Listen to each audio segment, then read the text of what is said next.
The wind screamed against the diner windows so hard that Mara thought the glass would crack. She had never seen a storm like this one, not in all her years working the night shift at the little roadside diner outside town. The clock above the counter read 2 in the morning, and she was alone, drying the last of the coffee cups, when the power flickered once, twice, and finally held. Her boots ached from standing all night. Her feet always ached, but tonight was worse, because the cold outside seemed to seep through the walls themselves. She pulled her thin cardigan tighter around her shoulders and glanced at the door, half expecting no one else to come in. Nobody in their right mind would be out driving in this. She was wrong. A sound came from behind the building, near the dumpster where the delivery trucks usually parked. At first she thought it was an animal, maybe a dog that had gotten lost in the storm. She almost ignored it. She had a bus to catch after her shift, and a landlord who did not care about excuses. But the sound came again, low and pained, and something in her chest tightened. She grabbed the small flashlight from under the counter and stepped out into the cold, pulling the back door shut behind her so the wind would not blow through the kitchen. The night hit her like a wall.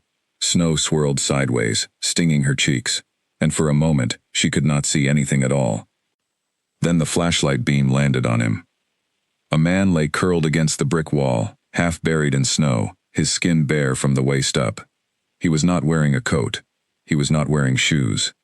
His arms were wrapped around his own body, but his shivering had slowed down in a way that frightened her more than if he had been shaking violently. She knew enough about cold to know that when the shivering stopped, it meant something worse was happening inside a person's body. "Hey," she said, dropping to her knees beside him, ignoring the snow soaking through her uniform. "Hey, can you hear me?" His eyes opened just enough to show a sliver of gold beneath dark lashes, and for a strange moment, she thought the color was a trick of the flashlight. He tried to speak, but only a broken breath came out. She did not think about who he was or where he had come from. She did not think about the fact that a stranger, half naked in a blizzard behind a diner, was not a normal thing to find. She only thought about the fact that a person was dying in front of her, and she was not going to let that happen. "Okay," she said, more to herself than to him. "Okay, we're getting you inside." He was heavier than he looked, all lean muscle and broad shoulders, and getting him through the door took everything she had. She braced his arm over her shoulder and half dragged, half carried him step by step, cursing under her breath at the ice on the ground, and the uselessness of her own strength. By the time she got him through the back door and into the kitchen, her arms were shaking as badly as his had been. She laid him on the floor near the ovens, the only warm spot in the building, and ran to grab every towel, apron, and jacket she could find. She wrapped him in the diner's spare coats, the ones customers sometimes forgot and never came back for, and then she remembered the old wool blankets kept in the storage closet for emergencies that never seemed to happen until tonight. His lips had a faint blue tinge that made her stomach twist. She pressed her palm to his chest and felt his heart beating, slow but steady, and something in her eased, just slightly. "Stay with me," she said, rubbing her hands over his arms through the blankets, trying to bring warmth back into him, the only way she knew how. "You're not allowed to die on my kitchen floor. I just mopped this morning." It was a stupid thing to say, but it made her feel less afraid, and after a moment, his mouth twitched in something that was almost a smile. His eyes opened again, clearer this time, and he looked at her the way a person looks at something unfamiliar and unexpected. "You should not have come outside," he said. His voice was low and rough, but there was a strange formality in the way he spoke, like someone who was used to choosing his words carefully. "You're welcome," she said, raising an eyebrow despite the fear still sitting heavy in her chest. "Next time I'll just let you freeze." "I did not mean it that way," he said. "I meant that it was not safe for you. Neither was lying in the snow for you, apparently, so we're even." He studied her for a long moment, as if trying to work out some kind of puzzle. Mara ignored the strange intensity of his gaze and got up to put the kettle on, moving quickly, needing something to do with her hands. She made him coffee, black and strong, and knelt back down to help him drink it slowly, one small sip at a time. "What's your name?" she asked. He hesitated, just barely, before answering. "Kale." "Just Kale?" "For tonight," he said. "Just Kale." She did not push further. She had learned a long time ago that people who ended up in strange, desperate situations often had reasons they were not ready to share. and it was not her business to dig into them. She was more concerned with the fact that his fingers were still ice cold despite the blankets, and that every few minutes a shiver ran through his body like an aftershock. "I'm Mara," she said. "And before you ask, no. I don't usually drag half-frozen strangers into my kitchen. Tonight's special, I guess." "I am grateful," he said, and there was something raw in the way he said it, like gratitude did not come easily to him, like it was a foreign shape in his mouth. "Don't be grateful yet. You're not out of the woods." She kept checking on him as the night went on, bringing more warm drinks, more blankets, occasionally pressing her hand to his forehead and his wrists to check for any sign that his body was warming, instead of staying frozen. Slowly, painfully slowly, the blue tinge left his lips. His shivering came back, harder now, which she knew was actually a good sign, and his eyes stayed open longer each time.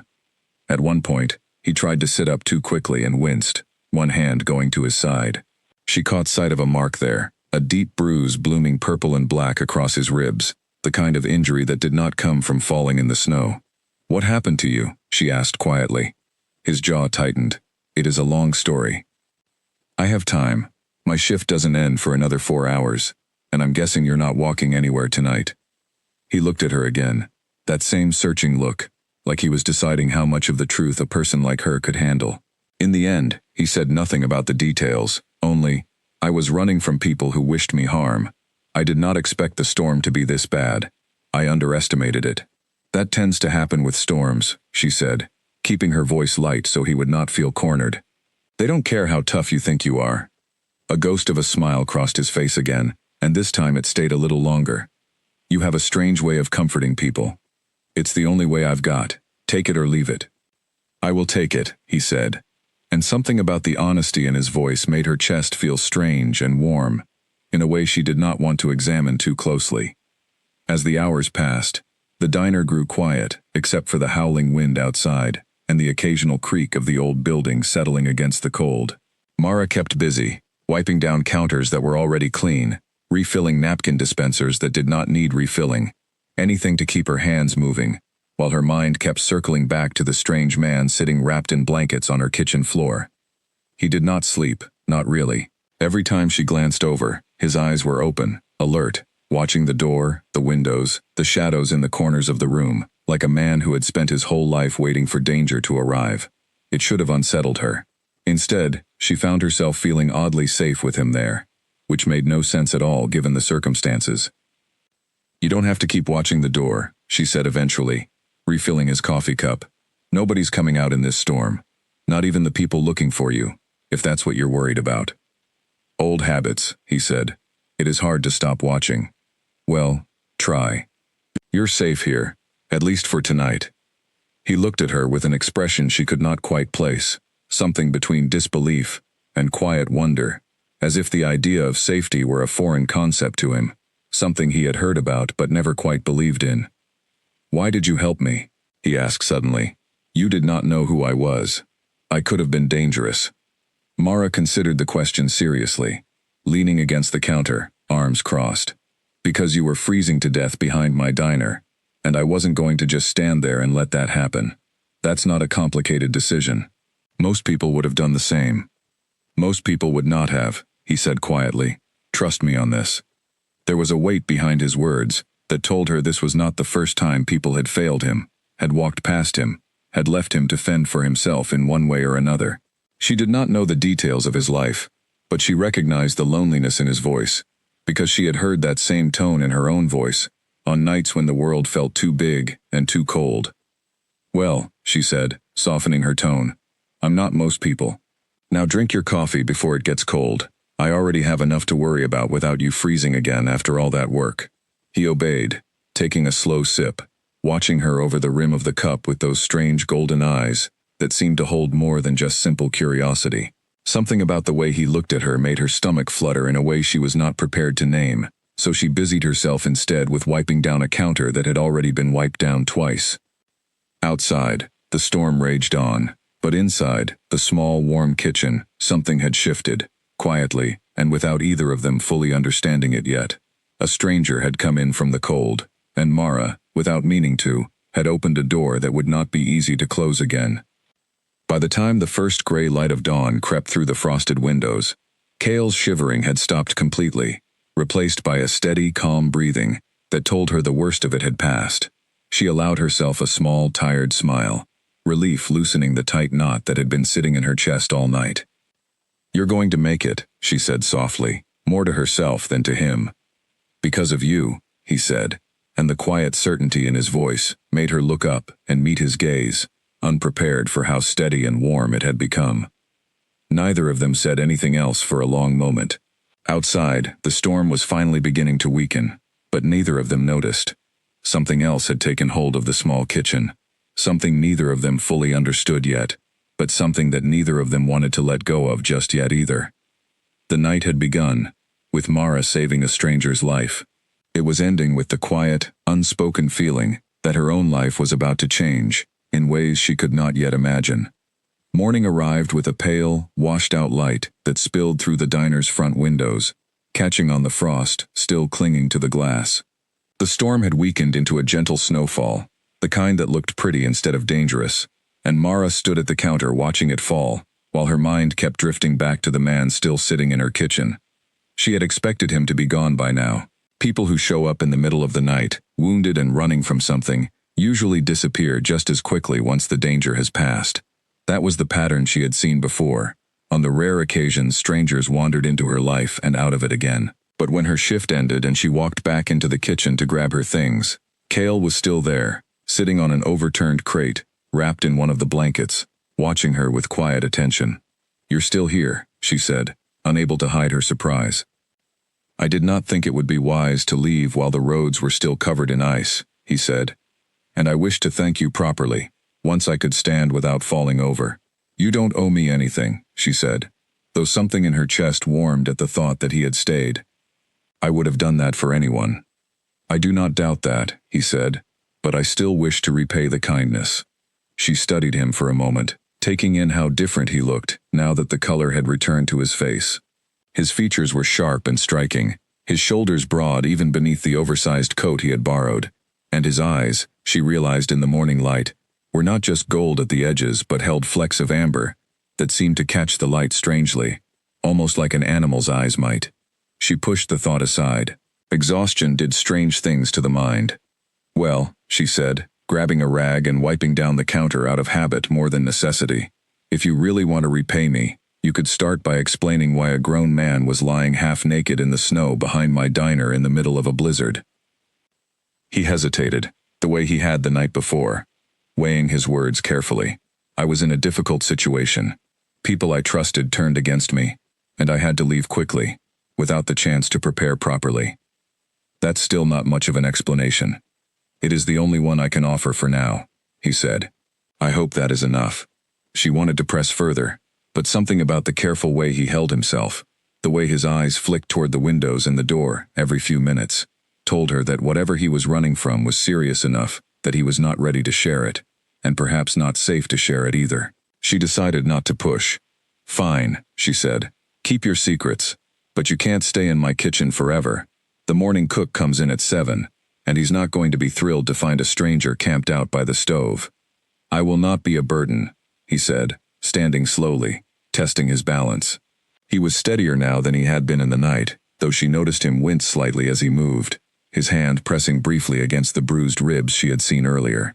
"Perhaps I could help you in some way, in exchange for the food and shelter you have given me." "Help me how? You don't even have shoes."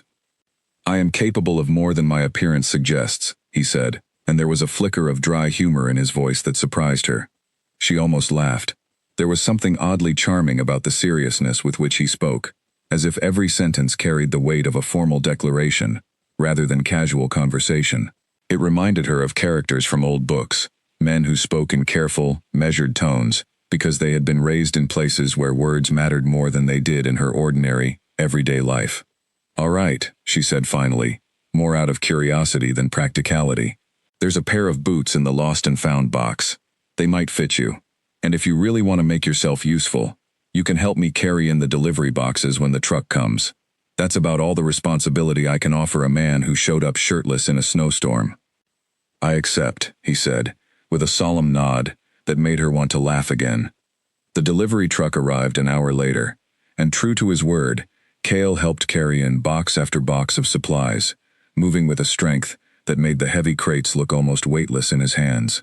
Mara noticed the way the delivery driver glanced at him warily, clearly unsettled by the presence of an unfamiliar man in the kitchen. But Cale said nothing, simply nodded politely and kept working. By mid-morning, the diner had reopened for its regular customers, farmers and truckers stopping in for breakfast on their way through town, and Mara found herself unexpectedly grateful for the extra pair of hands. Cale moved through the kitchen with quiet efficiency, learning quickly where things belonged, how the old grill worked, which customers liked their coffee refilled without being asked. "You're a fast learner," she commented, watching him stack clean plates with careful precision. "I have always been good at adapting to new situations," he said. "It is a necessary skill, where I come from." "And where is that exactly?" He paused, just for a second, before answering. "Somewhere far from here. A place with very different rules." She wanted to ask more, but a customer called for her attention, and the moment passed.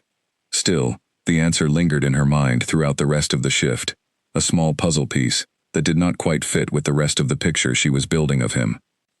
As the day wore on, she noticed other things too. The way he seemed to hear conversations from across the room before anyone else did, tilting his head slightly, as if listening to something only he could detect. The way his gaze sharpened whenever a stranger walked through the door, assessing them in an instant, before relaxing again once he judged them harmless. The way his hands, though gentle with the dishes and the customers, moved with a controlled precision that spoke of training rather than natural clumsiness. She told herself it was nothing. People who lived through frightening experiences often developed heightened awareness of their surroundings. It made sense that a man running from danger would be more alert than most. That was the reasonable explanation, and she chose to believe it, because the alternative, whatever strange thought kept tugging at the edges of her mind, felt too impossible to consider seriously. By the time her shift ended for the second time that day, the sun was beginning to set, painting the snow outside in soft shades of orange and pink. Mara untied her apron, exhausted but strangely lighter than she had felt in a long time, and found Cale waiting by the back door, now wearing the borrowed boots and a jacket that fit him reasonably well, courtesy of the lost and found box. "You held up your end of the bargain," she said. "Consider your debt paid." "I do not believe that is quite true," he said. "You have given me far more than a single day of labor could repay. It's not a competition, Cale. You don't need to keep score." "Perhaps not," he said. "But I find that I am not ready to walk away just yet." Something in the way he said it made her pulse quicken, though she could not quite explain why. She studied his face in the fading light, searching for some sign of the danger he had spoken of the night before, some indication that staying near him might not be the wisest choice. But all she saw was quiet sincerity, and beneath it, something that looked almost like hope. "Where would you even go?" she asked. "You showed up with nothing. No coat, no shoes, no idea where you are." "That is true," he admitted. "I do not have anywhere else to go, not immediately. If it would not trouble you too greatly, I would like to remain nearby for a short while longer, long enough to be certain the danger has passed, and long enough to properly repay the debt I owe you." She should have said no. Every practical instinct told her that letting a mysterious, wounded stranger linger in her life was not a wise decision, especially one who refused to explain where he came from, or what exactly he was running from. But there was something about him, some quiet steadiness beneath the mystery, that made her hesitate before turning him away. "There's a motel 2 streets over," she said finally. "It's not much, but it's warm, and the owner won't ask too many questions if you don't cause trouble." "Thank you," he said, and the gratitude in his voice was so genuine it caught her off guard. "Don't thank me yet," she said, pulling her coat tighter against the evening chill. "You still owe me an explanation, eventually. I don't do mysteries well. I will tell you what I can, when I am able," he said. "That is a promise." She nodded, unsure why the promise settled something uneasy in her chest, and together they walked out into the quiet, snow-covered evening, an unlikely pair bound together by a storm, and a decision neither of them fully understood the consequences of yet. As they walked, the streetlights flickered on one by one, casting long shadows across the icy sidewalk, and somewhere in the distance, a low, sharp cry echoed through the trees, gone before either of them could be certain they had heard it at all. Kale's steps slowed for just a moment, his eyes narrowing toward the tree line, before he composed himself and continued walking beside her, as if nothing had happened. Mara noticed the hesitation, but said nothing, filing it away, with all the other small, strange details she had gathered about him throughout the day. Whatever he was running from, whatever secret he carried beneath his calm exterior, she had a growing feeling that the storm the night before had only been the beginning. The following week passed in a strange, comfortable rhythm that Mara had not expected. Kale settled into the small motel 2 streets from the diner, and each morning, without fail, he appeared at her door just as her shift ended, offering to walk her home through the cold, quiet streets. At first she found it unnecessary, even a little strange, but she grew used to his presence quickly, the way a person grows used to a steady, familiar sound. He had asked the diner's owner, a stern but fair man named Harold, for a temporary job, and to Mara's surprise, Harold had agreed after watching Kale carry in 3 months' worth of supplies in a single afternoon without breaking a sweat. Kale was given simple tasks at first, hauling boxes, washing dishes, mopping floors, but he approached each one with the same quiet seriousness he seemed to bring to everything, as if even the smallest task deserved his full attention. "You don't have to work so hard," Mara told him one evening, watching him scrub a stubborn stain from the grill, with far more effort than the job required. "Nobody's grading you." "I prefer to do things properly," he said, not looking up from his work. "Half measures do not sit well with me." "That sounds exhausting." "It has served me well," he said, "most of the time." She smiled at that, sitting on the counter nearby, while she rolled silverware into napkins for the next day's shift, a task she could do without thinking, which left her mind free to wander toward the man across the room. There was something oddly soothing about his presence, a steadiness that seemed to settle the diner's usual chaos into something calmer, more manageable. The other staff had noticed it too. Denise, one of the older waitresses who had worked at the diner longer than anyone could remember, pulled Mara aside one afternoon with a knowing look on her face. "That man follows you around like a shadow," Denise said, not unkindly. "You sure you don't know anything more about him?"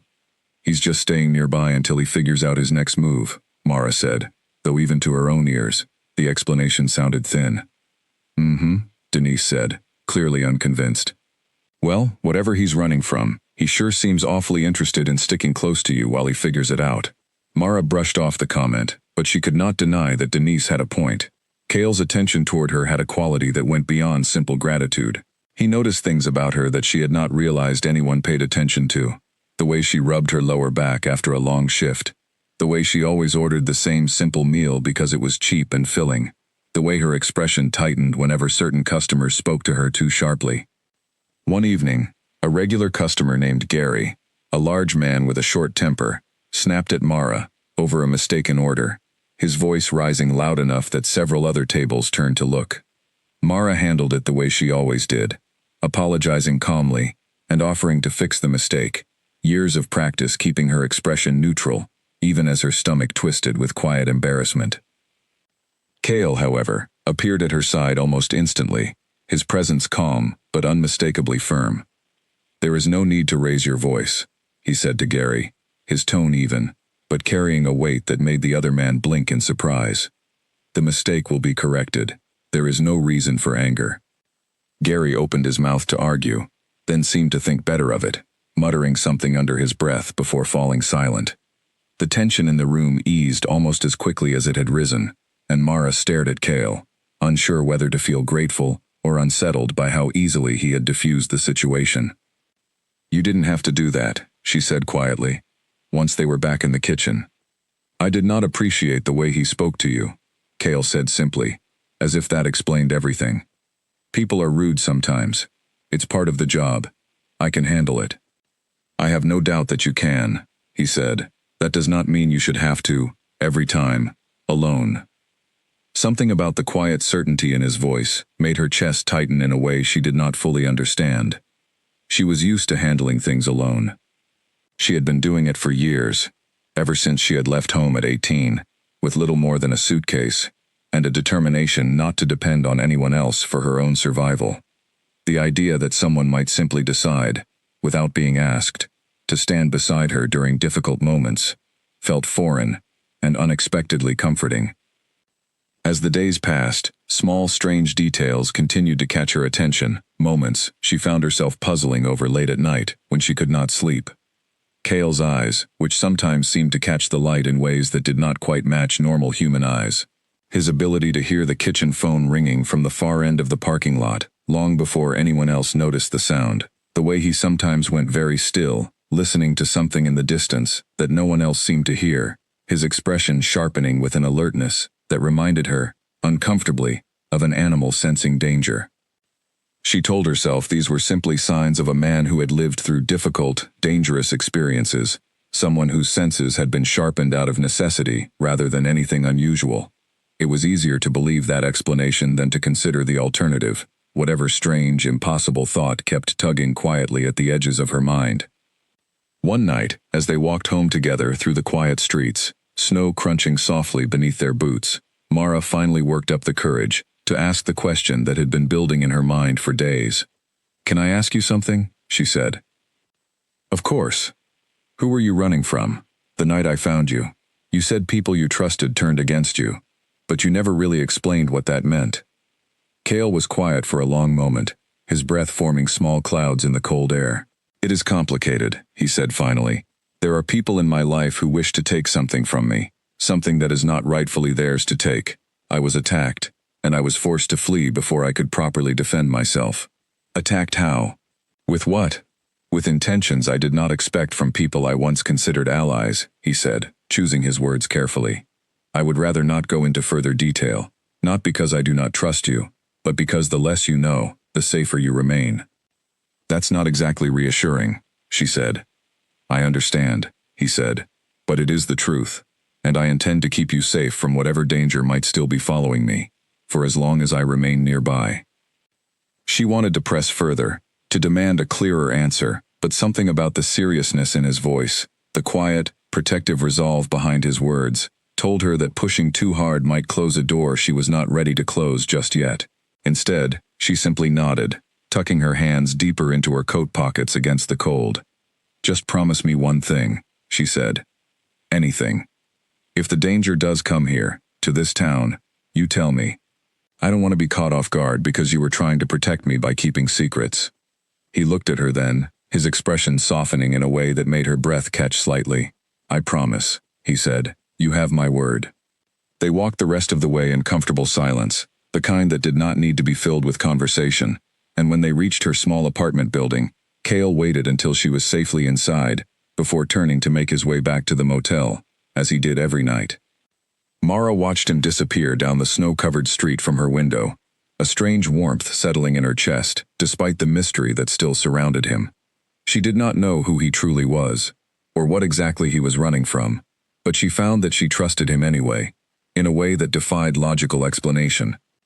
Somewhere beyond the edge of town, hidden in the shadows of the tree line, a pair of sharp eyes watched the small apartment building from a distance, patient and calculating, waiting for the right moment to move closer. The danger Cale had spoken of had not disappeared with the storm.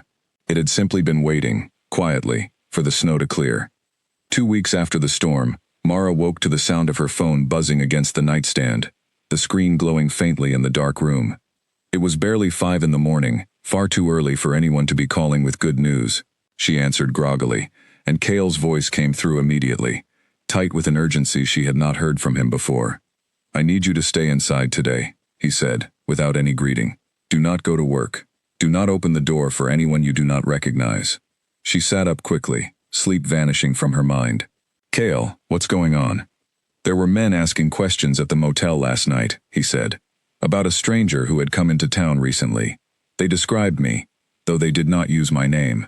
Her stomach dropped. "Are they the ones you were running from?" "I believe so," he said. "I do not know how they found me so quickly, but I cannot take the risk of being wrong." "What do I do?" she asked, already moving to check the locks on her windows, an instinct that felt strange and unfamiliar, as if she were suddenly living inside someone else's dangerous story. "Stay calm," he said. "Stay inside. I will come to you soon, and we will figure out the safest path forward together." She wanted to ask more questions, wanted to understand exactly what kind of danger she had unknowingly wrapped herself up in, but the tightness in his voice told her that now was not the time for a lengthy explanation. She simply agreed, locking her apartment door and pulling the curtains shut, sitting on the edge of her bed with her heart pounding as she waited. Cale arrived within the hour, his expression grim as he stepped inside, glancing around the small apartment with the same sharp alertness she had noticed in him since the very first night. He checked the windows, the door, even the small fire escape outside her kitchen, moving with a focused precision that made it clear he had done this kind of thing before. "You're scaring me," Mara admitted, wrapping her arms around herself as she watched him work. "I do not intend to frighten you," he said, finally turning to face her fully. "But I would rather you be cautious than caught off guard. Just tell me the truth, Cale. All of it. I think I've earned that much by now." He hesitated, and for a long moment, she thought he might refuse again, might retreat back into the careful, guarded answers he had given her before. But something in her expression, the steady, unwavering way she looked at him, seemed to break through whatever resistance he had been holding on to. "The people looking for me are dangerous," he said finally. "They wish to see me removed from a position of power that I currently hold, one that rightfully belongs to me. I was betrayed by those closest to me, ambushed while I was vulnerable, and I barely escaped with my life. The storm that night likely saved me, in a strange way, by making it harder for them to track my movements." "Position of power," she repeated slowly. "What kind of position are we talking about?" He met her eyes, and there was something almost apologetic in his expression, as if he knew the answer would only complicate things further, rather than provide the clarity she was hoping for. "It is not something easily explained in simple terms," he said. "But I promise you, Mara, none of it changes what I feel toward you, or what I owe you for saving my life. If anything, it makes protecting you even more important to me." She wanted to demand a clearer answer, wanted names and details and something concrete to hold on to, but the fear in the air was too immediate to focus on anything other than the present danger. There would be time for full explanations later, she told herself. Right now, survival mattered more than understanding. "Okay," she said, taking a steadying breath. "So, what do we do?" "For now, we stay together, and we stay alert," he said. "I do not believe they know your specific address yet, only that I have been seen in this town. But that could change quickly." Throughout the day, Cale remained close, watching the street from her window, listening intently to sounds outside that Mara could not hear at all. She tried to distract herself with small tasks, folding laundry, tidying her already tidy kitchen, anything to keep her hands busy, while her mind raced with unanswered questions. By evening, when no immediate danger had appeared, some of the tension in the room eased slightly, though Cale remained vigilant, refusing to fully relax his guard. "Do you think they've left town?" she asked, sitting across from him at her small kitchen table, a cup of tea warming her hands. "I do not know," he said honestly. "It is possible they were simply passing through, gathering information without a clear plan yet. Or, it is possible they are waiting, watching, preparing to act when we least expect it." "That's a comforting thought," she said dryly, though the joke did little to ease the knot of anxiety sitting in her stomach. "I am sorry," he said, and the sincerity in his voice caught her off guard. "I did not intend for my troubles to become your burden as well. You didn't force this on me, Cale. I chose to help you that night, and I'd choose it again, even knowing what I know now. Well," she added, with a small, tired smile, "even knowing the tiny fraction of what I know now." He looked at her for a long moment, something unreadable passing behind his eyes, before he reached across the table and gently placed his hand over hers, a small, simple gesture that nonetheless sent warmth spreading through her chest. "I will do everything within my power to keep you safe," he said quietly. "That is a promise I intend to keep, no matter what it costs me. Just don't disappear on me without warning," she said. "If something happens, if you need to leave suddenly, at least give me some kind of explanation. I don't do well with people vanishing without a word." Something shifted in his expression at that, a flicker of understanding, as if her words had touched on something deeper than she realized, some old wound of her own that she had not intended to reveal. "Someone left you that way before," he said softly. It was not quite a question. She looked away, focusing on the steam rising from her tea. "My father," she admitted after a moment. "He left one morning when I was 16. No note, no warning. Just gone. My mother spent years waiting for him to come back, and he never did." "I am sorry," Cale said, and the quiet compassion in his voice made her throat tighten unexpectedly. It was a long time ago, she said, forcing a small, tight smile. I've made my peace with it, mostly. Even so, he said, I will not leave you without explanation. You have my word on that, regardless of what happens next. The sincerity in his voice settled something uneasy in her chest, and for the first time since the phone call that morning, she allowed herself to relax slightly, the tension in her shoulders easing just a little. Whatever danger loomed outside her small apartment, whatever mysterious world Cale belonged to, she found herself trusting him more deeply with each passing day, despite every reasonable instinct telling her to be cautious. Night fell fully over the town, and Cale remained by the window, watching the quiet street below with unwavering focus. Mara eventually fell asleep on the couch, exhaustion finally overtaking her fear, and Cale watched her rest, something protective and fierce settling deep within his chest, a feeling he recognized now for exactly what it was, even if he was not yet ready to name it aloud. Outside, in the shadows between the streetlights, a car sat parked at the end of the block, its engine quiet, its occupants patient. They had found the town. Soon, they would find the exact building. And when they did, the fragile peace Mara and Cale had built together would be tested in ways neither of them could yet fully imagine. 3 days passed without further incident, and slowly, cautiously, the tight grip of fear that had settled over Mara's life began to loosen, though it never fully disappeared. Cale remained close, walking her to and from work each day, staying alert to every sound and shadow, but no strange men returned to ask questions, and no threats materialized to test the fragile peace they had built. Life at the diner continued much as it had before, though Mara noticed subtle changes in the way people around her behaved. Harold, the diner's owner, had started giving Cale more responsibility, trusting him with tasks that required both strength and reliability. Denise had stopped teasing Mara quite so openly about the mysterious man who followed her everywhere, though the knowing looks she sent Mara's way had not entirely disappeared. One afternoon, during a rare lull between customers, Mara found herself sitting across from Cale in an empty booth, both of them taking a short break before the evening rush began. Sunlight streamed through the windows, casting warm light across the table, and for a moment, the danger that had shadowed their lives felt distant, almost unreal. "Can I ask you something?" she said, stirring her coffee absently. "Of course. Before all this, before the storm, what was your life like? What did you do?" Cale considered the question carefully, as he always did, before answering anything about his past. "I held a great deal of responsibility," he said finally. "People depended on me for guidance, for protection, for decisions that affected many lives beyond my own. It was not an easy position, and it came with expectations I did not always feel prepared to meet." "That sounds exhausting," she said, echoing words he had used about his own work ethic days before. "It was," he admitted, a small, wry smile crossing his face. "Though I do not think I fully appreciated how exhausting it was until I found myself here, doing simple, honest work, with simple, honest people. There is a clarity to this life that I had forgotten existed." "Simple, honest people," Mara repeated, raising an eyebrow. "Careful. You're starting to sound like someone who thinks he's better than us." "That is not what I meant," he said quickly, and the flash of genuine concern in his expression made her laugh softly. "I know," she said. "I'm teasing you, Cale. You really do take everything so seriously." "I have been told that before," he admitted, relaxing slightly at her laughter. "Well, it's not the worst quality a person can have," she said. "Just maybe learn to loosen up a little. Not everything needs to be treated like a matter of life and death." "In my experience," he said quietly, "quite a lot of things have been matters of life and death."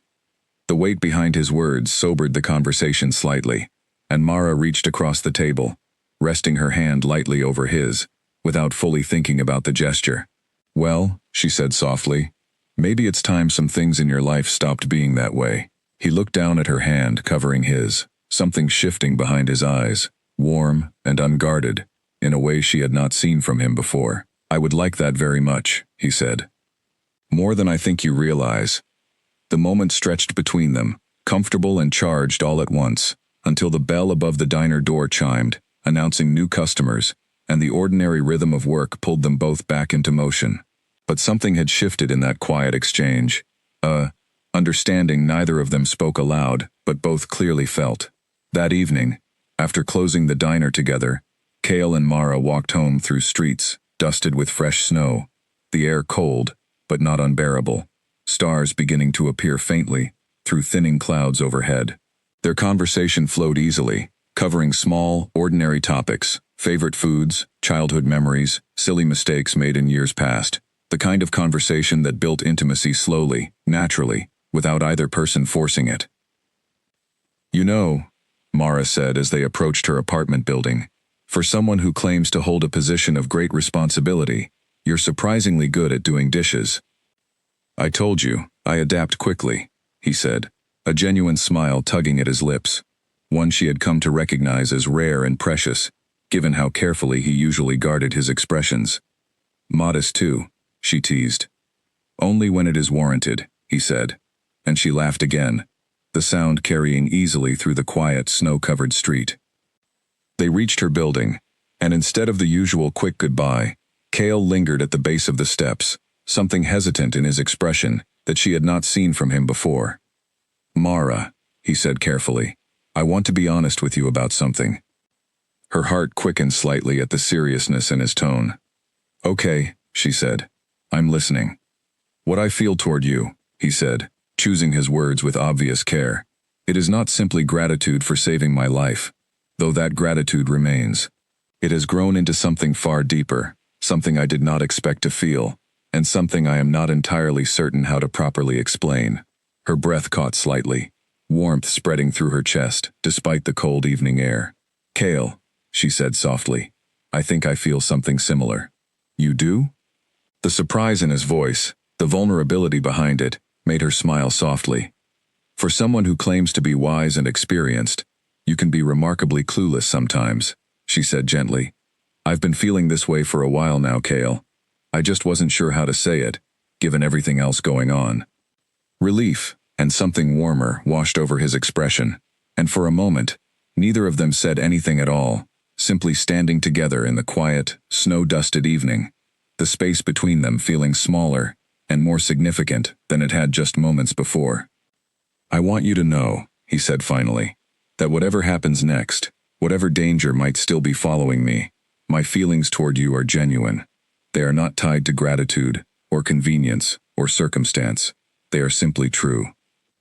"I believe you," she said softly, and she meant it completely. He reached out slowly, giving her every opportunity to step back if she wished, and gently brushed a strand of hair away from her face, his fingers lingering softly against her cheek. She did not step back. Instead, she leaned slightly into his touch, her own hand coming up to rest against his. "This feels complicated," she admitted quietly. "You have this whole other life I barely understand, dangers I can't fully comprehend, and here I am, just a waitress from a small town who happened to find you in the snow." "You are not simply a waitress who happened to find me," he said firmly. "You are the reason I am still alive. You are the reason I have remembered what genuine kindness feels like, after years of forgetting. Do not diminish what you mean to me by calling it simple." Her eyes stung slightly with unexpected emotion, and she blinked quickly, unwilling to let herself cry over something that, despite the danger surrounding it, felt undeniably good. "Okay," she whispered. "Okay, I hear you." They stood together a moment longer, the quiet street holding a stillness that felt almost sacred, before Mara finally pulled back gently, glancing toward her apartment door with a small, reluctant smile. "I should go inside," she said, "before Denise's gossip about us gets even more out of hand than it already has." Kale laughed softly, the sound warm and genuine. "Good night, Mara," he said. "Good night, Kale." She climbed the steps to her building, glancing back once to see him still standing there, watching her with quiet warmth, before she disappeared inside. As she settled into her apartment, changing out of her uniform and preparing for bed, she allowed herself, for the first time since the storm, to imagine a future that included him fully, dangers and mysteries and all. Outside, unseen by either of them, a figure watched from the shadows near the tree line at the edge of the block, patient and calculating, finally certain of the exact building where the missing king had been hiding all along. The following morning began ordinarily enough, sunlight bright against the fresh snow, the diner filling with its usual mix of truckers and townsfolk seeking warm breakfasts before continuing their day. Mara moved through her shift with a lightness she had not felt in years, the memory of the previous night's conversation with Cale still warming her chest every time she caught his eye across the kitchen. But around midday, the atmosphere shifted subtly. Cale, who had been carrying a tray of dishes toward the back, suddenly went completely still, his head tilting slightly, as if listening to something far beyond the ordinary sounds of the diner. Mara noticed immediately, her stomach tightening with familiar unease. "What is it?" she asked quietly, approaching him. "Someone unfamiliar just arrived outside," he murmured, his eyes fixed on the front window, though nothing appeared visibly out of place. "Two vehicles. I do not recognize the scent." "The scent?" she repeated, confused by the strange word choice. But he did not answer, already moving toward the front of the diner, with quiet, purposeful steps. Through the window, Mara saw two dark sedans pull into the parking lot, their tinted windows giving no indication of who might be inside. Her pulse quickened, and she glanced toward Cale, whose entire posture had shifted into something coiled and alert, reminiscent of his stillness the very first night she had found him. "Stay behind the counter," he said quietly. "No matter what happens, do not come outside." "Cale, you're scaring me." "I know," he said, his eyes never leaving the parking lot. "But I need you to trust me right now." Before she could respond further, the diner door opened, and three men stepped inside, their expressions cold and calculating as they scanned the room. They were dressed plainly, nothing outwardly threatening about their appearance, but something in the way they moved, controlled and predatory, sent a chill down Mara's spine. The tallest of the three men, sharp-featured with pale gray eyes, spotted Cale immediately, his expression shifting into something between relief and grim satisfaction. "There you are," the man said, his voice carrying easily across the quiet diner. "We have been searching for quite some time, Your Highness." The words hung in the air, strange and impossible, and Mara felt the ground shift beneath her, the careful, comfortable understanding she had built of Cale over the past weeks, suddenly crumbling into something far more complicated than she had ever imagined. "Cassian," Cale said, his voice low and dangerous in a tone Mara had never heard him use before. "I should have expected you would be the one sent to finish what the others started." "Nothing personal," Cassian said, spreading his hands in a mockery of innocence. "Just following orders from those who now hold rightful authority." "Rightful authority obtained through betrayal is no authority at all," Cale said, stepping forward slightly, positioning himself deliberately between the newcomers and the counter where Mara stood frozen. The other patrons in the diner, sensing the sudden tension, began quietly gathering their things, murmuring nervously among themselves before slipping out through the back exit, leaving the confrontation increasingly isolated. Mara wanted to move, to do something, but her feet felt rooted to the floor, shock and fear tangling together as she watched the scene unfold. "We do not wish for unnecessary complications," Cassian said, his gaze flicking briefly toward Mara before returning to Cale. "Come with us peacefully, and no harm will come to anyone else in this establishment." "And if I refuse?" Cassian's smile turned cold. "Then we will simply have to be less accommodating." The tension in the room stretched taut, and Mara's heart pounded so loudly, she was certain everyone could hear it. She did not fully understand what was happening, the strange formal titles, the talk of rightful authority, but she understood the danger clearly enough, and she understood that Cale was prepared to face it directly to protect her. "Cale," she said quietly, unable to stay silent any longer. "What is going on?" Cale's eyes flicked toward her for just a moment, something apologetic and fierce passing across his expression. "I will explain everything," he said, "once you are safe." Cassian laughed softly, the sound humorless and sharp. How touching. The great Alpha King, reduced to protecting a simple human waitress. The words landed heavily in the quiet room. Alpha King.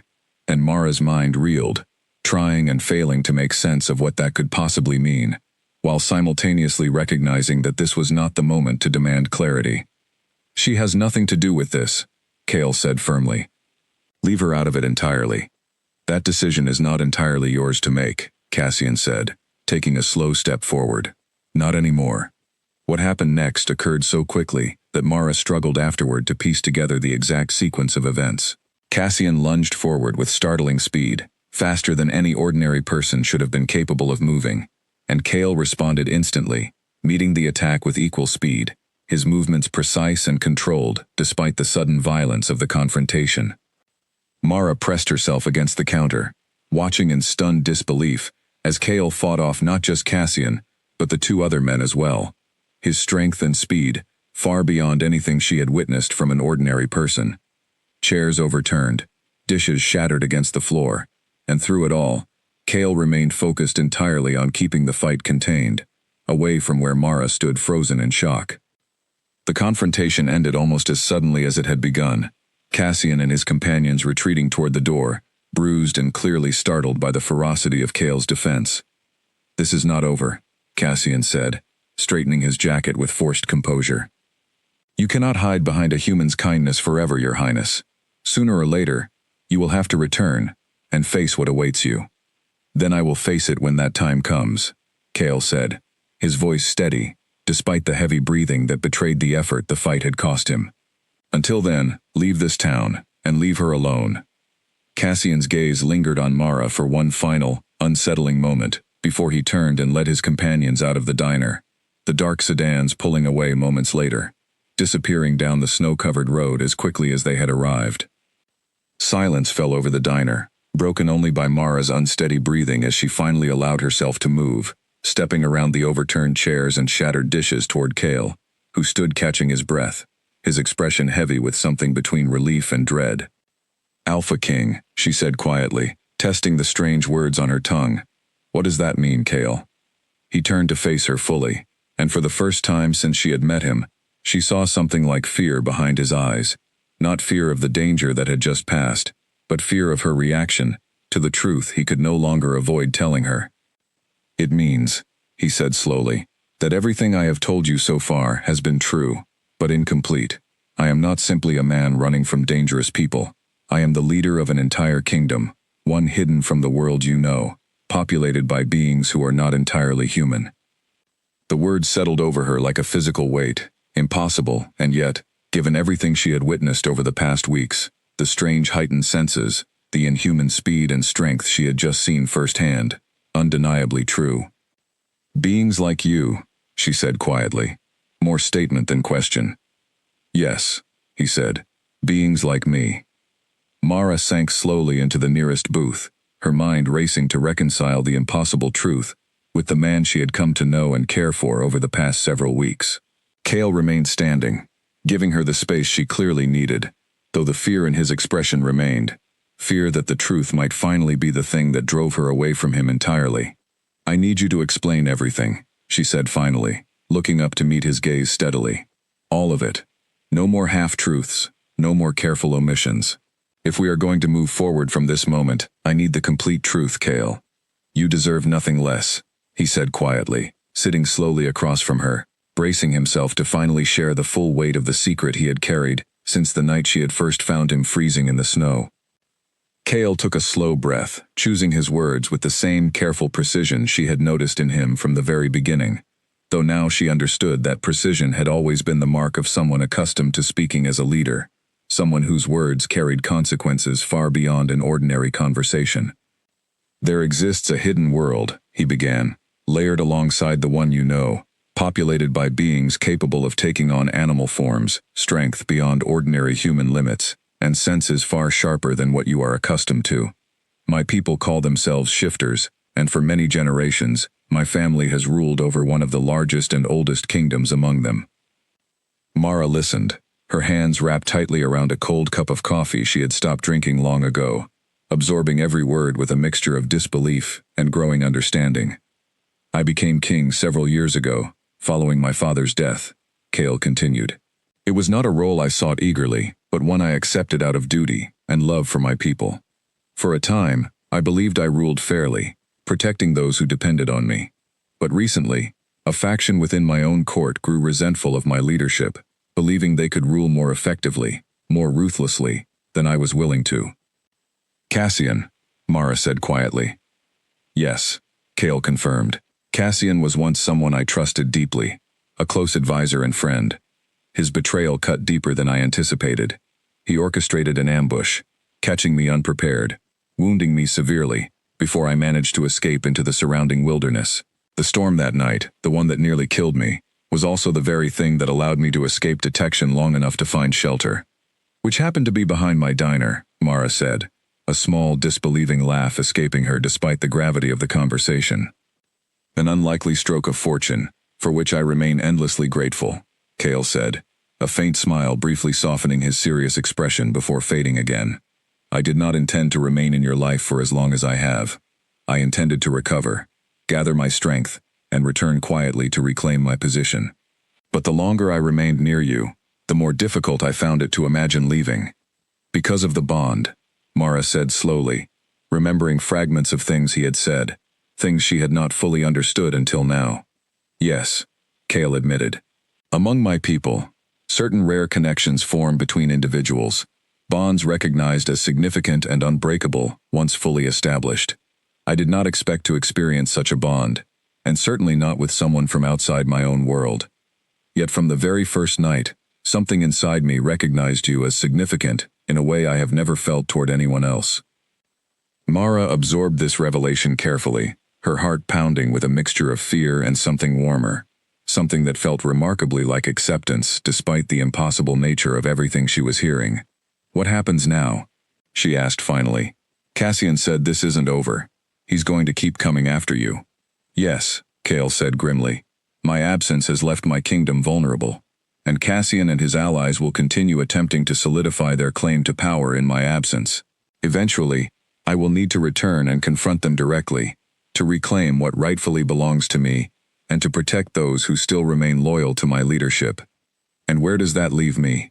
Mara asked, her voice quieter now, uncertain. Cale reached across the table, gently taking her hand in his.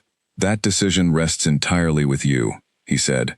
I will not force you into a world you did not choose, nor will I ask you to bear a burden you are not prepared to carry. But I will say this honestly, Mara. My feelings toward you remain unchanged by any of this.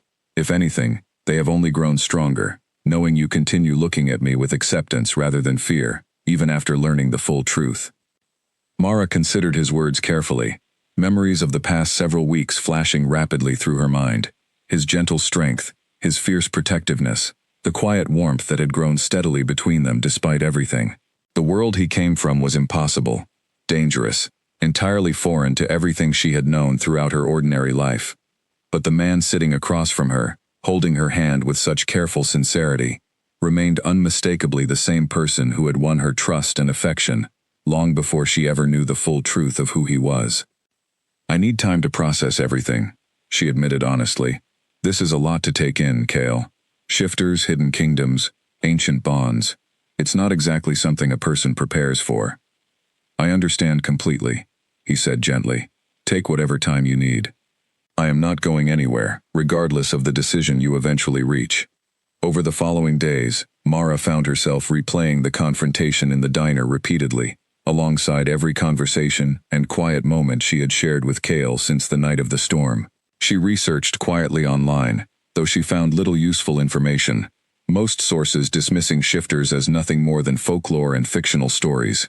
Yet everything she had witnessed firsthand told a different story entirely, one far too vivid and undeniable to dismiss so easily.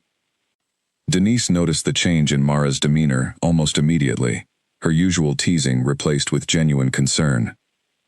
You look like you've seen a ghost, Denise commented one afternoon, watching Mara stare blankly at a stack of dirty dishes rather than washing them. Something like that, Mara admitted quietly.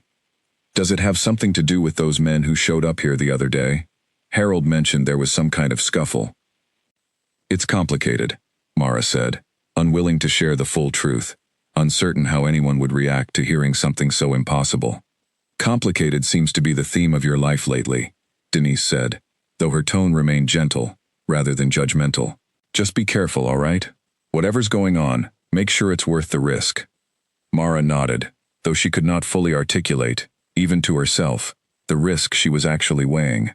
It was not simply a question of danger, though the danger was certainly real and significant. It was a question of whether she was prepared to step entirely outside the boundaries of the ordinary life she had always known, into a world of ancient kingdoms and impossible bonds, all for the sake of a connection that defied every rational explanation she could offer. That evening, Cale found her sitting quietly on the small bench outside her apartment building, watching the last light of sunset fade behind the distant mountains. He approached carefully, sitting beside her without immediately speaking, giving her space to gather her thoughts. "I keep thinking about my mother," Mara said finally, breaking the silence. "She spent years waiting for my father to come back, holding on to hope that never came true. I promised myself a long time ago that I would never let myself become that vulnerable to another person again." "I understand that fear," Cale said quietly. "But I am not your father, Mara. I do not intend to disappear without explanation, nor do I intend to leave you waiting indefinitely for a return that never comes. You have an entire kingdom depending on you," she said. "Eventually, you'll have to return to that world fully, and I don't know if I have any place there." "You have every place there, if you choose to claim it," Cale said firmly. "I would not ask you to abandon everything familiar to you, without offering my complete commitment in return. Whatever choice you make, know that my feelings toward you remain absolute and unwavering." Mara turned to look at him fully, searching his face for any hint of uncertainty or hesitation, finding none. Whatever fears lingered within her, whatever uncertainty the impossible truth had introduced into her carefully ordered life, the steady sincerity in Cale's expression offered something she had not realized she desperately needed. A promise that, unlike so many other people in her life, he was not planning on leaving without a fight. "I need to see it," she said finally. "Your world. Before I make any decision about what comes next, I need to understand exactly what I would be choosing." Cale's expression shifted into something between surprise and cautious hope. "Are you certain?" "No," she admitted honestly. "But I'd rather face the unknown directly than spend the rest of my life wondering what I might have missed by staying safely within the boundaries of what I already understand."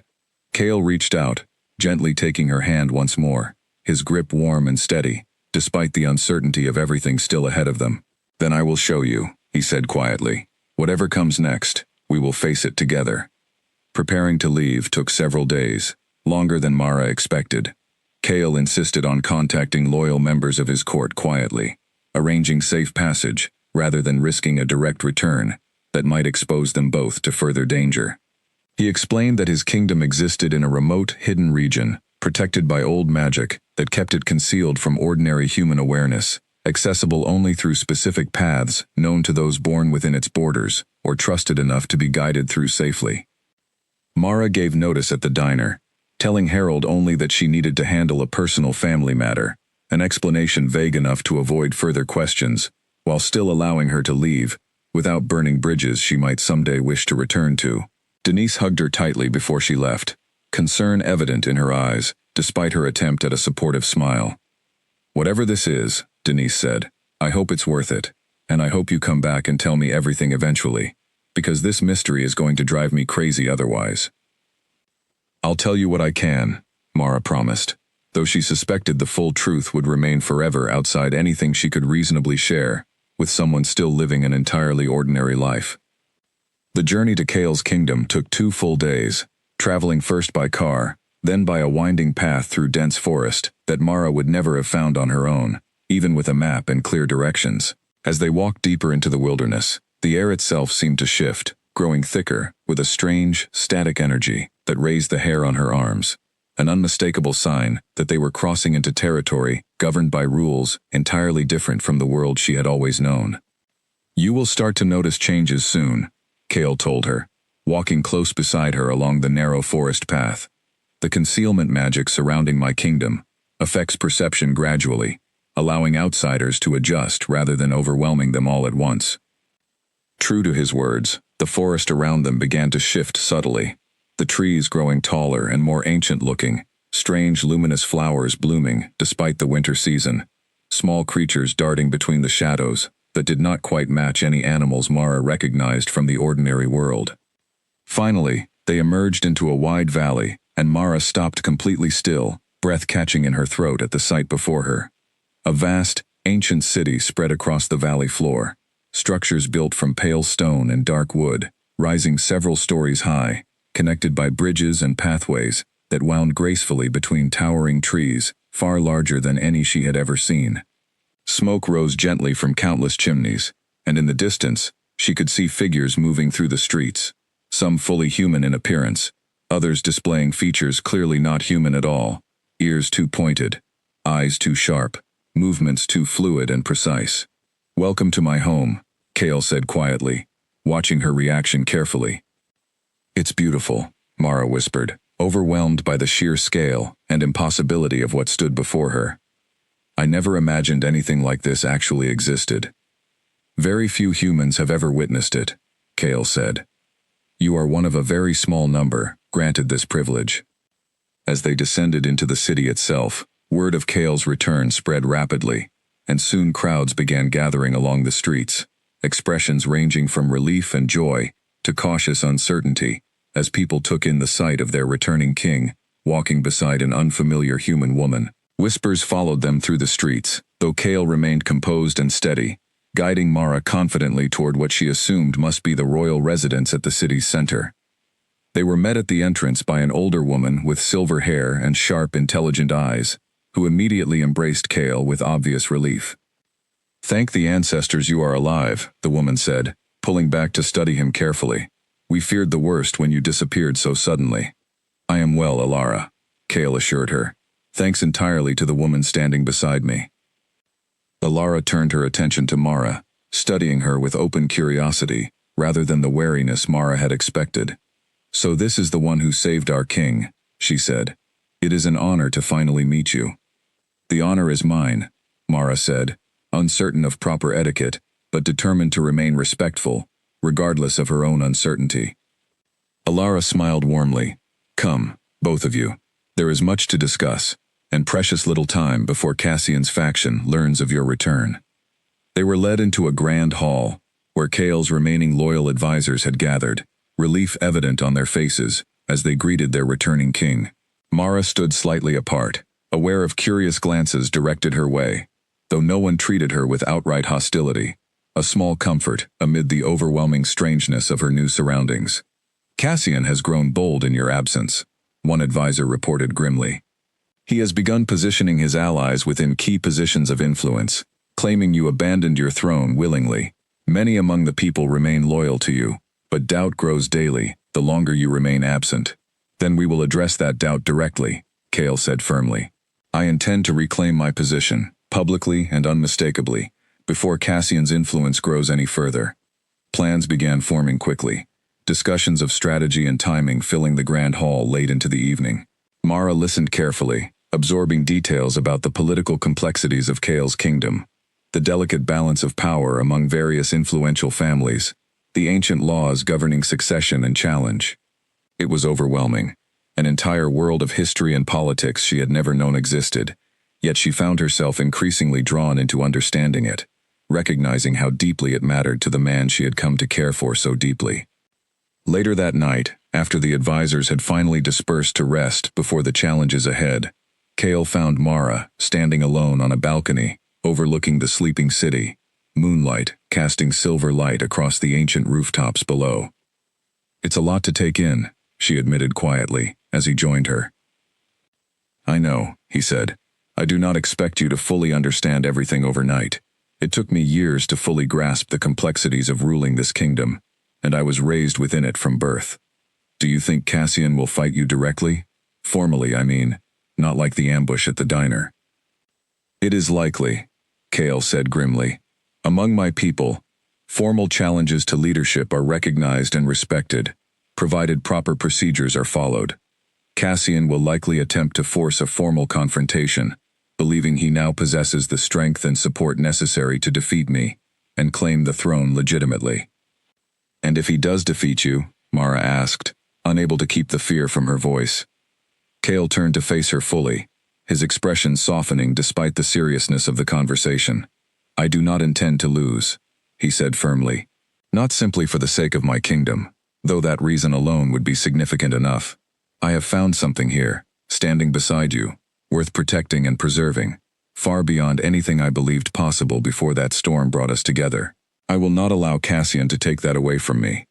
Mara stepped closer, resting her hand gently against his chest, feeling the steady, determined beat of his heart beneath her palm. "Then we'll face it together," she said, echoing his own promise back to him. Whatever happens next. He covered her hand with his own, holding it firmly against his chest, drawing strength from her steady presence beside him. Whatever challenges awaited them in the days ahead, whatever dangers Cassian's ambition might bring, neither of them intended to face it without the other standing firmly by their side. Word of Cale's return spread through the kingdom within a single day, and by the following morning, Cassian issued his formal challenge, delivered through a messenger who arrived at the palace with unmistakable arrogance, confident in his master's position of growing strength. Cassian demands a formal contest of leadership, the messenger announced before the assembled court, to be held 3 days from now, before witnesses from every noble house, in accordance with the old traditions. Cale accepted the challenge without hesitation, though Mara noticed the slight tension in his shoulders afterward, a rare crack in his usually composed demeanor. Alara pulled him aside immediately, along with several other trusted advisors, to discuss preparations, leaving Mara standing uncertainly at the edge of the grand hall, unsure of her place amid the sudden flurry of activity. "You look lost," a gentle voice said beside her, and Mara turned to find a young woman, with kind eyes and dark hair, braided elaborately over one shoulder. "I suppose I am," Mara admitted. "Everyone here seems to know exactly what needs to happen next, and I'm just trying to keep up." "I am Ren," the young woman said, offering a warm smile. "I serve as one of Alara's assistants. I imagine all of this must feel overwhelming for someone unfamiliar with our world." "That's putting it mildly," Mara said, managing a small laugh despite her nerves. 3 days ago, I was serving coffee to truckers. Now I'm standing in an ancient kingdom, watching preparations for some kind of formal combat that could determine who rules an entire hidden civilization. Ren's expression softened with genuine sympathy. "It is a great deal to adjust to quickly. But for what it is worth, the kingdom has grown hopeful again since Cale's return. Many of us feared Cassian's rule would bring only cruelty and further division. Your part in bringing our king safely back means more than you likely realize." The following days passed in a blur of preparation and quiet tension. Cale trained intensely each morning, testing his recovering strength against trusted sparring partners, determined to ensure his body had fully healed from the injuries sustained during Cassian's initial ambush. Mara watched sometimes from a respectful distance, unable to look away from the focused intensity with which he approached every movement, every strike, every careful strategy discussed with his advisors afterward. In quieter moments, Ren helped Mara understand more about the customs and history of Cale's kingdom, patiently answering questions about shifter society, the significance of formal leadership challenges, and the delicate political alliances that shaped every decision made within the royal court. "The bond between you and Cale," Ren said one afternoon, as they walked together through the palace gardens. "It is spoken of quite openly among the staff. Such bonds are exceedingly rare, especially between our people and humans. Many believe it carries deep significance beyond simple affection." "What kind of significance?" Mara asked curiously. "Ancient texts suggest such bonds occur only when destiny itself intervenes," Ren explained. "They are said to strengthen both individuals involved, granting resilience and clarity during times of great difficulty.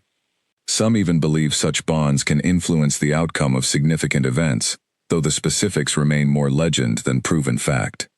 Mara considered this quietly, uncertain how much weight to place on ancient legends and prophecies, yet undeniably moved by the idea that her connection with Cale might carry meaning far beyond what she had originally understood. The night before the formal challenge, Cale found Mara sitting quietly in the palace gardens, moonlight casting soft shadows across the carefully tended paths. He sat beside her without speaking at first, simply absorbing the peaceful quiet before the storm certain to arrive the following day. "Are you afraid?" Mara asked finally, breaking the silence. "Yes," Cale admitted honestly.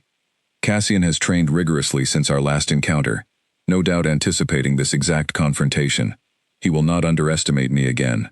Do you think you can defeat him?"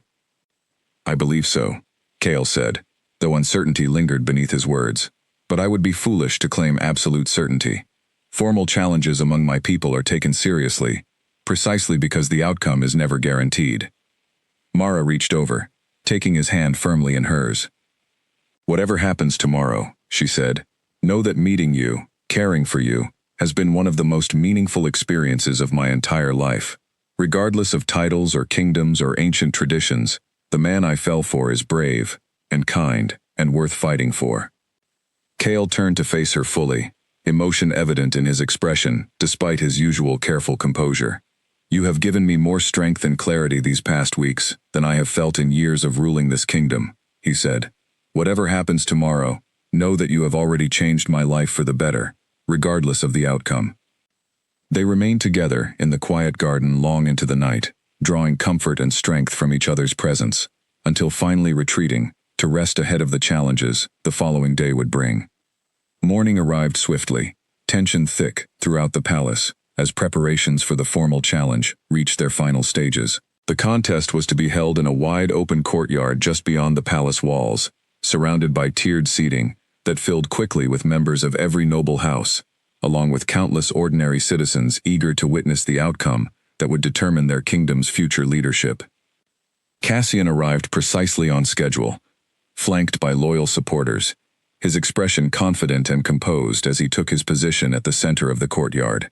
Kale arrived shortly after, Mara walking beside him until they reached the edge of the competition area, where she was forced to step back, joining Alara and the other advisors along the sidelines. "Stay strong," Alara murmured beside her, sensing Mara's nervous energy. Kale has faced difficult challenges before. He is prepared for this.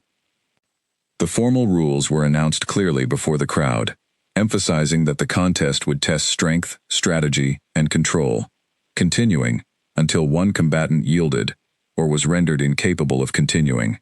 Mara's stomach twisted anxiously at the clinical description of what essentially amounted to a dangerous, potentially violent confrontation between two powerful adversaries.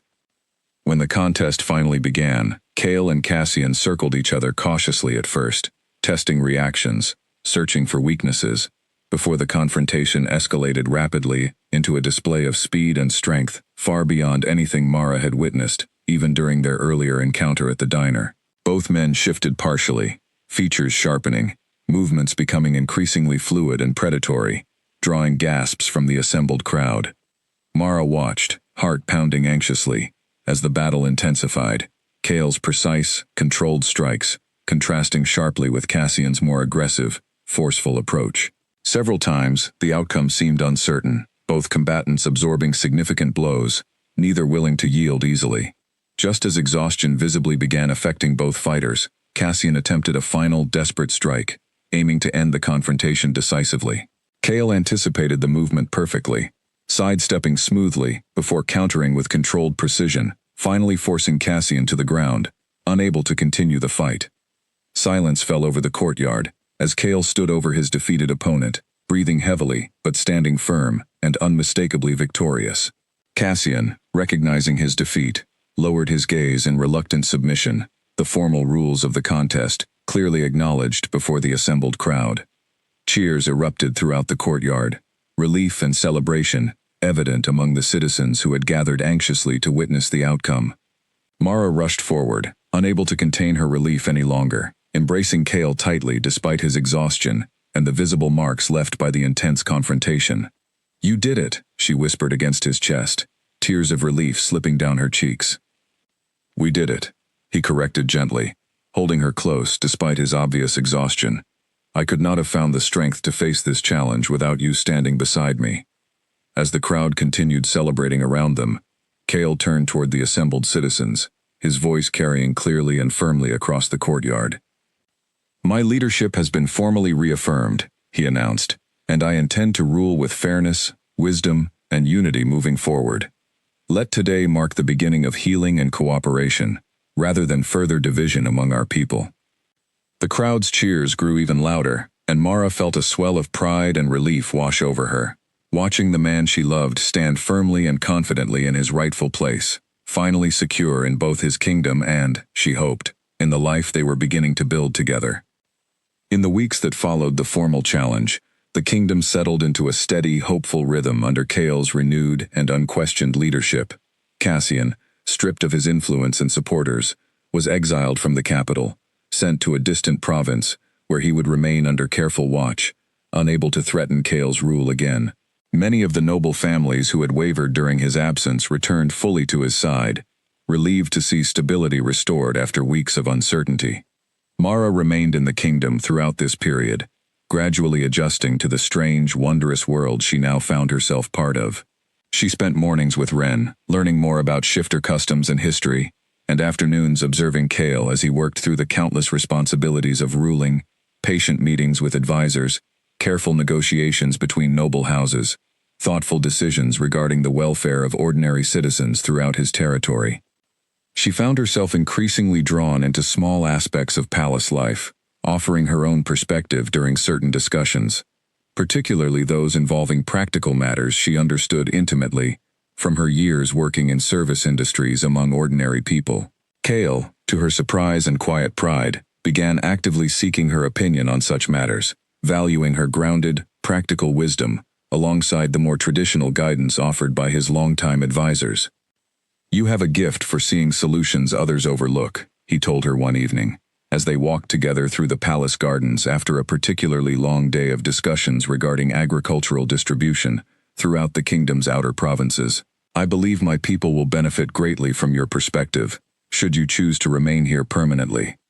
Mara smiled softly at the suggestion, though a flicker of hesitation remained beneath her happiness. "I still think about my old life sometimes," she admitted.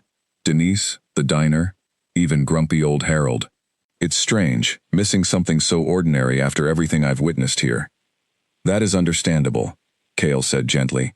"You are not required to abandon everything from your previous life entirely.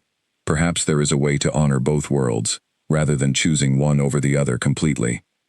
The idea settled comfortably within her, and over subsequent weeks, they began discussing practical ways to maintain connections between Kale's hidden kingdom and the ordinary human world beyond its borders, carefully considering how Mara might occasionally return to visit old friends, without risking the safety and secrecy of Kale's people. As months passed, Mara's presence within the palace became increasingly celebrated, rather than merely tolerated.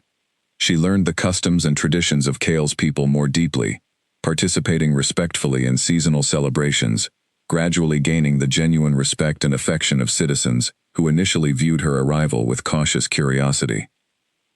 One crisp autumn evening, nearly a year after the storm that had first brought them together, Kale requested Mara join him in the palace's grand hall, where the entire court had gathered for what she assumed was simply another routine celebration. As she entered, dressed in traditional attire gifted to her by Ren, she noticed an unusual formality to the gathered crowd, expectant excitement evident on every face turned toward her. Kale stood at the center of the hall, dressed formally in ceremonial robes she had never seen him wear before, his expression a mixture of nervous anticipation and quiet joy that immediately caught her attention. "Mara," he said, his voice carrying clearly across the silent hall, "from the moment you found me, frozen and desperate, within the shelter of your kindness, I have known that my life would never again be the same. You have shown me strength, wisdom, and compassion beyond anything I believed possible, and you have stood beside me through challenges that would have overwhelmed anyone less remarkable than yourself." Mara's breath caught as Kale knelt slowly before her, drawing a small, intricately carved wooden box from within his robes, opening it carefully to reveal a delicate ring, crafted from silver and moonstone, shaped in patterns reflecting ancient traditions of his people. "I am asking you," Kale continued, his voice steady, despite the emotion clearly evident beneath his words, "not merely to remain within my kingdom, but to stand permanently by my side, as my equal, my partner, and my chosen mate, bound not simply by fate's strange intervention, but by my own deliberate, unwavering choice." Tears filled Mara's eyes as she looked around at the hopeful, joyful faces surrounding them, then back down at Kale, kneeling before her with quiet vulnerability, despite his position of great power and authority. "Yes," she said softly, her voice trembling slightly with overwhelming emotion. "Yes, Kale, I choose you too, completely, and without hesitation." The hall erupted into joyous celebration as Kale rose to his feet, gently sliding the ring onto her finger, before pulling her into a warm, tender embrace, the weight of the past year's challenges finally easing into pure, uncomplicated joy. In the months that followed, Mara divided her time carefully between her new responsibilities within Kale's kingdom and occasional visits back to her old life, maintaining her friendship with Denise, who eventually learned enough of the truth to understand, if not fully comprehend, the remarkable turn Mara's life had taken. Harold, the diner owner, simply nodded knowingly whenever Mara returned briefly to visit, never asking too many questions, content simply to see her happy and thriving. Cale's leadership grew steadily stronger and more respected throughout his kingdom, his rule marked by fairness, wisdom, and a renewed sense of unity among his people. Advisors and citizens alike often remarked on the profound change in their king since his encounter with the human waitress, who had saved his life during that fateful storm, noting how his leadership had grown wiser, gentler, and more deeply connected to the everyday concerns of ordinary citizens, thanks in large part to Mara's steady, grounded influence. Late one quiet evening, nearly 2 years after the storm that had first brought them together, Mara and Cale sat together on the same balcony, where they had once discussed the uncertain future awaiting them both. The kingdom below rested peacefully, secure and thriving under Cale's steady leadership, and Mara leaned comfortably against him, watching the stars emerge slowly across the darkening sky. "Do you ever regret it?" she asked quietly, "leaving everything familiar behind for this strange, complicated life?" Cale considered the question seriously, as he always did, before answering. "Never," he said firmly. "Every challenge, every danger, every uncertain moment has been worth it entirely, simply because it led me here, to this life, with you beside me." Mara smiled softly, resting her head against his shoulder, feeling the steady, comforting warmth of his presence beside her. Whatever challenges still awaited them in the years ahead, she had no doubt they would face them exactly as they had faced everything since that fateful storm first brought them together, side by side, unwavering, and utterly devoted to each other.